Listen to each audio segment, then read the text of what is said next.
మాణిక్యాలరావు గారు కంక్లూజన్ ఇవ్వండి. మొత్తానికి పోలింగ్ అయిపోయింది, పోలింగ్ తర్వాత హింసాత్మక ఘటన జరిగింది. కౌంటింగ్ రోజు ఎలాంటి భద్రత తీసుకోవాల్సినటువంటి అవసరం ఉంది అటు పోలీసులకు కానీ అదేవిధంగా కూటమి నేతలు వైసీపీ నేతలకు కానీ? బిఎన్ గారు, మాకు ఒక సంస్కారం ఉంది, మాకు ఒక పద్ధతి ఉంది. మీరు డిబేట్ ఏదైతే పెట్టారో, నన్ను ఏ ప్రశ్నలు అయితే అడిగారో ఆ ప్రశ్నలకే జవాబు చెప్పారు. ఎక్కడ పౌరుష పదాలకి వాటికి కూడా వెళ్లకుండా. పాపం శ్రీనివాస్ రెడ్డి దీన్ని అంతటిని డైవర్ట్ చేసి ఆయన టీచర్ అయి ఉండొచ్చు, కానీ ఆయన కత్తి కింద కాకుండా గొడ్డల కింద పనిచేస్తున్నాడు కాబట్టి ఆ పరిభాష వాడేది. వాటికి సంబంధించి నేను 2-3 విషయాలు సమాధానాలాగే చెప్తా. ఒకటి, పృథ్వీరాజ్ గారు ఒక మాట మాట్లాడేది ఏమనంటే, ఈ రోజు మా తాత మా తండ్రి సంపాదించుకున్నటువంటి వాటికి ఇలా జగన్మోహన్ రెడ్డి బొమ్మ ఏందని. దానికి సమాధానం వాళ్ళు చెప్పలేరు, జగన్మోహన్ రెడ్డి కూడా చెప్పలేడు, ఎందుకంటే అది కావాలని వేసుకున్నారు. అట్లని ఎవరు బొమ్మ ఉండాల్సినటువంటి అవసరం లేదు. తరతరాల నుంచి ఏ ల్యాండ్స్ మీద అయినా సరే రాజముద్ర ఉంటది.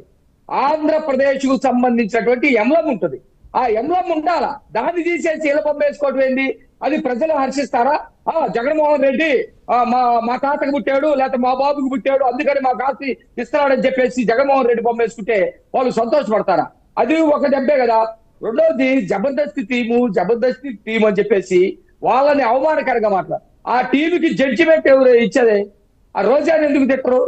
తర్వాత వాళ్ళ కంటే ఎవరైతే సొంత చెల్లెల్ని అది అట్టాంటిది ఇది ఇట్టాంటిది, దానికి ఎంత పొడుగుందా, అది పీకు ఇది పీక్ అని చెప్పి సొంత చెల్లెళ్ళు కూడా తిట్టేటువంటి ఎవరో కొంతమందిని పెట్టుకున్నారు. వాళ్ళ పేర్లు మా నోటితోటి అవును చూసి ఆ వీడియో నేను కూడా విన్నాను. కాకపోతే ఆ వీడియోకి వైసీపీకి సంబంధం ఉంటుంది అని నేనైతే అనుకోను. అరే మా అన్న అంటది నేను వైసీపీ అంటది, వైసీపీ రావటం కోసం ప్రాణాలు తీసుకుంటారంటది. కాదు, అమ్మాయి మా అమ్మాయి కాదు, మా వైసీపీకి సంబంధం లేదని ఏ రోజున వీళ్ళు మాట్లాడారా? ఇక్కడ ఉన్న శ్రీనివాస్ రెడ్డి టీచరే కదా పాపం, ఈయన మాట్లాడారా? లేకపోతే జగన్మోహన్ రెడ్డి మాట్లాడారా? సజ్జల భార్గవ్ లేకపోతే సజ్జల రాకేశ్వర రెడ్డి మాట్లాడారా? వాళ్ళే కదా. అట్లాంటి టీం కంటే 1000 రెట్లు బెటరు. వాళ్ళ కష్టార్జితంతో పక్క మాటండి, వాళ్ళ కష్టార్జితంతో వచ్చి వాళ్ళు నమ్ముకున్నటువంటి నాయకుడి కోసం పనిచేశారు. నెంబర్ 1. నెంబర్ 2, ఈ సొసైటీ బాగుండాలని పనిచేసినటువంటి వ్యక్తులు, వాళ్ళకి సెల్యూట్ చేయాలా. జగన్మోహన్ రెడ్డి బాగా పాలన చేస్తే రాష్ట్రంలో ఇన్ని హత్యలు ఎందుకు జరిగింది? ఇన్ని అత్యాచారాలు ఎందుకు జరిగింది? ఇంతమంది భూములు ఎందుకు లాక్కున్నారు? ఇంతమంది సంక్షేమాల పేరు మీద వాటి గురించి నేను మాట్లాడితే శ్రీనివాస్ రెడ్డి సమాధానం చెప్పలేడు. ఎస్సీలకు సంబంధించినటువంటి ఏదైతే ఇది ఉన్నాయో ఆ డబ్బు మొత్తం లాక్కున్నట్టు సప్లా నిధులు లాక్కున్నారు, ఎస్సీలకు సంబంధించినటువంటి సప్లా నిధులు లాక్కున్నారు, బీసీలకు సంబంధించినటువంటి సప్లా నిధులు మొత్తం లాక్కొని సంక్షేమం ఎక్కడ ఉంటుంది? మా డబ్బు తీసుకొని ఏదో చేసినటువంటి పరిస్థితి మీకుంది. కాబట్టి టీచర్స్ ని ఆయన టీచర్ గా ఉండి మాట్లాడితే నేను కూడా గౌరవిస్తా. అదే టీచర్ ని మద్యం షాపుల దగ్గరికి తీసుకెళ్లి కాపలా పెట్టించినటువంటి పరిస్థితి ఉంది. కరోనా సమయంలో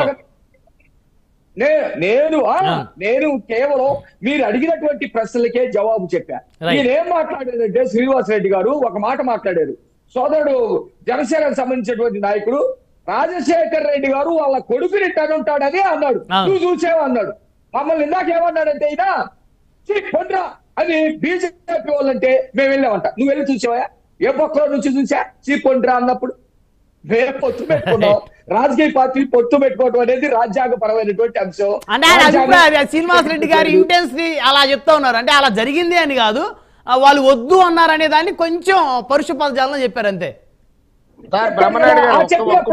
అరే నా కొడుక గాలిలో కొడుకు అయిపోతా ఉన్నావు, నువ్వు సరిగ్గా చదువుకోవట్లేదు, నా మంత్రి ముఖ్యమంత్రి పదవులు అడ్డం పెట్టుకొని గాలి వ్యవహారాలు చేస్తున్నావు అని ఆయన కూడా చెప్పాడు. దాన్ని కూడా స్వీకరించాలిగా. సరే రైట్. ఆయన కూడా చెప్పింది అదే, వాళ్ళ కొడుకుని అట్లా అని ఉంటాడని. రాజశేఖర రెడ్డి గారు అట్లా అని ఉంటాడు, జగన్మోహన్ రెడ్డి అని అన్నాడు. కంక్లూడ్ చేయండి. నేనేం చెప్తున్నానంటే, ఎన్నికలు సక్రంగా జరిగినాయి. ఎన్నికల తర్వాత వచ్చేటువంటి ఈ ఫలితాన్ని జీర్ణించుకోలేక ఈ సైకోపాథ్స్ అంతా కూడా ఇది చేస్తుంది.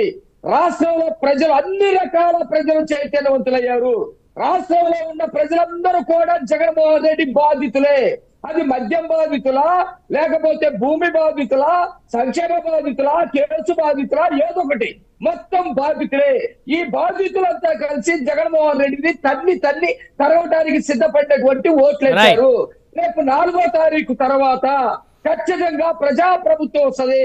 ఆ ప్రజాప్రభుత్వంలో ఇప్పటి వరకు ఎవడైతే తప్పులు చేశాడో, ఎవడైతే రాజ్యాంగ వ్యతిరేకంగా వ్యవహరించాడో, ఎవడైతే హింసని ప్రేరేపించాడో, ఎవడైతే ఆస్తులు దోచుకున్నాడో, ఎవడైతే రౌడీ లాగా మంత్రులు బిహేవియర్ చేశారో, కూతులు తిట్టారో, దాడులు చేశారో, వీళ్ళందరికీ కూడా చట్టపరంగా, నేను ఎక్కడ కక్షాలు అంటలా, చట్టపరంగా వాళ్ళకి చెప్పాల్సినటువంటి రీతిలో చెప్పేటువంటి రెడ్ బుక్ లో పేర్ల సంగతి ఏంటి మాణిక్యాలరావు గారు? లోకేష్ గారు రెడ్ బుక్ లో రాసుకున్నారు కదా. 100% రెడ్ బుక్ లో ఎవరి పేర్లు రాసేవండి? ఎవరైతే అయ్యా నన్ను కొట్టారయ్య అంటే కొట్టినోడి మీద కేసు పెట్టాడు. ఎవడైతే నా భూమి లాక్కున్నాడే అంటే నీ భూములు లాక్కుంటే వాడికి ఇచ్చేయమయ్యా, ఇవ్వకపోతే నిన్ను ఏం చేస్తారు అని చెప్పినటువంటి వాడు ఉన్నాడు.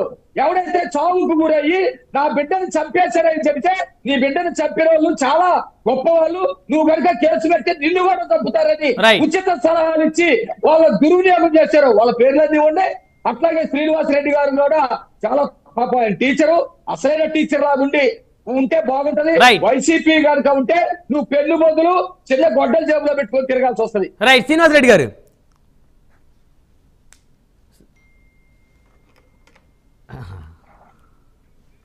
మీట్లో ఉన్నారు, ఒకసారి అన్మ్యూట్ చేయండి మీ వాయిస్.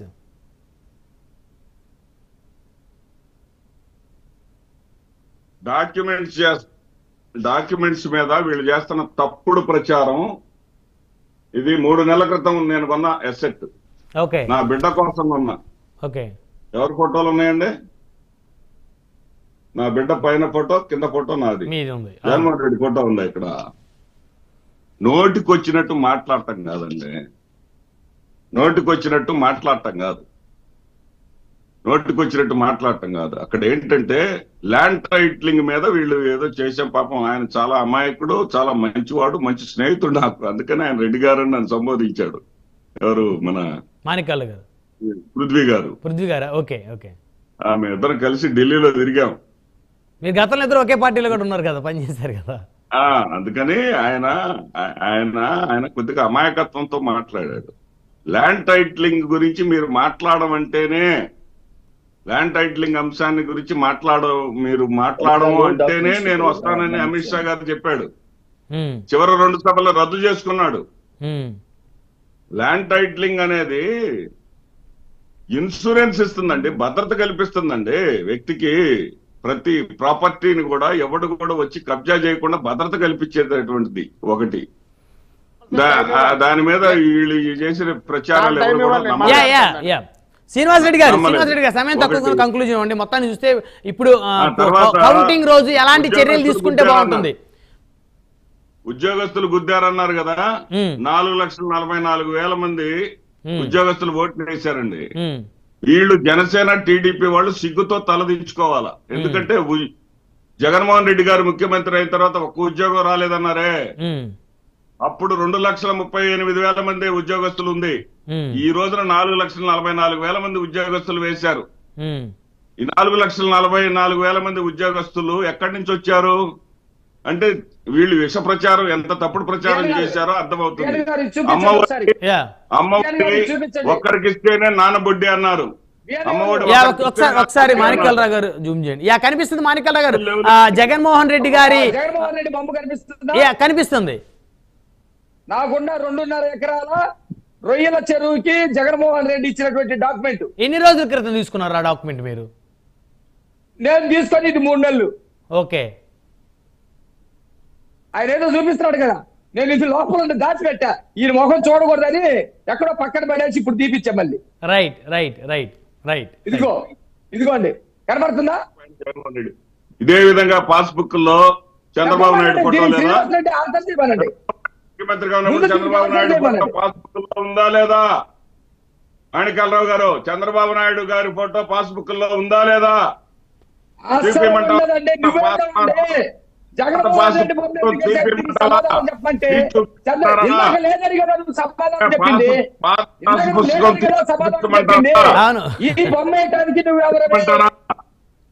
తీసి చూపించమంటారా పాత పాస్ పుస్తకం? చంద్రబాబు నాయుడు ఫోటో ఉన్నట్టు లేదా? ఇది నా పాస్ చూపి బాబు. అప్డేట్ అయ్యండి, పాత పాస్ పుస్తకాలు అప్డేట్ చేసుకుని పైన ముఖ్యమంత్రి గారి ఫోటో, ఇలా ఫోటోలు ఉన్నటువంటి చంద్రబాబు నాయుడు హయాంలో ఫోటోలు లేవా? రైట్ శ్రీనివాస్ రెడ్డి గారు సమయం లేదు. ఫోటోలు మీకు పంపించమంటారా? చంద్రబాబు నాయుడు భూములని లేకపోయాడా? అబద్ధపు ప్రచారాలు చేస్తున్నారని మీరు మాట్లాడారు. రైట్ రైట్ శ్రీనివాస్ రెడ్డి గారు సమయం లేదు, దయచేసి ఆగండి. చంద్రబాబు నాయుడు భూములని లేకపోయాడా? రైట్ సురేష్ గారు.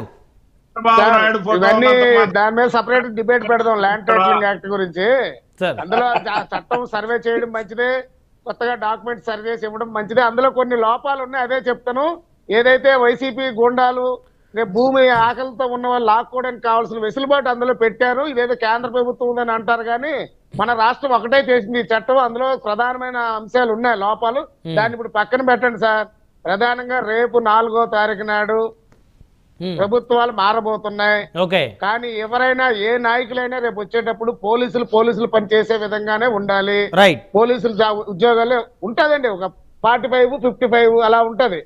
ప్రభుత్వంలో ఉంటే పోలీసులు 5% మొగ్గు చూపించవచ్చు, అది ఎక్కడ జరిగేదే. కానీ అడ్డగోలుగా మనుషులు మర్డర్లు చేయడానికి కానీ ఏది కావాలంటే చేసుకోవడానికి వాడుకుంటున్నారు. అలాంటి దయచేసి ఏ ఒక్కరు చేయకూడదు.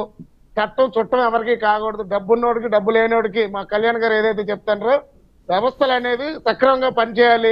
అందులో చంద్రబాబు నాయుడు గారు చేస్తారని నమ్మకం ఉంది. అలాగే హింసని అరికట్టాలి. ముఖ్యంగా సురేష్ గారు హింసను అరికట్టాలి. రాష్ట్రంలో దేశంలోనే హింసను అరికట్టాలి. ప్రజలు ప్రశాంతంగా ఉండాలి, మా భావన అండి. స్వేచ్ఛగా వారి నిర్ణయాలు వారు తీసుకోవాలి, స్వేచ్ఛగా ఓటు వేసుకోవాలి.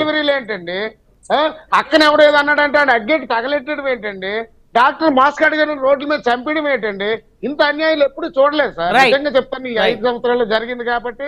నెక్స్ట్ 4వ తారీఖు బ్రహ్మనాయుడు గారు మంచి సంబరాలు, నేను కూడా తిరుపతి వెళ్ళాలి. తప్పనిసరి వాళ్ళ అబ్బాయిని తెలుగుదేశం వాళ్ళు చంపేశారని వాళ్ళ అమ్మాయి చెప్పిందంటే, డాక్టర్ గారు అమ్మాయి తల్లే చెప్పిందంటే. ఎప్పుడు సార్? ఎప్పుడు? లోకేష్ గారు కూడా మాట్లాడారు. చనిపోయిన 3వ రోజే చెప్పింది. లోకేష్ గారు కూడా సుధాకర్ గారు వాళ్ళ అమ్మగారి దగ్గరికి వెళ్ళి ప్రెస్ మీట్ కూడా పెట్టారు. క్లిప్పింగ్ పంపిస్తాను, ఒకసారి పంపించిన తర్వాత నేను చూస్తాను. ఇప్పుడే వాట్సాప్ చేస్తాను. పంపించండి. తర్వాత ఈ అంశం వచ్చినప్పుడు ఖచ్చితంగా ఆ పబ్లిక్ లో మనమే రివీల్ చేద్దాం. రైట్ సమయం లేదండి. రైట్ ధన్యవాదాలు అండి చర్చలో పాల్గొన్నందుకు. మాధురెడ్డి శ్రీనివాసరెడ్డి గారు వైఎస్ఆర్ కాంగ్రెస్ పార్టీ సీనియర్ నాయకులు, పిల్లి మాణిక్యాల గారు తెలుగుదేశం పార్టీ నాయకులు,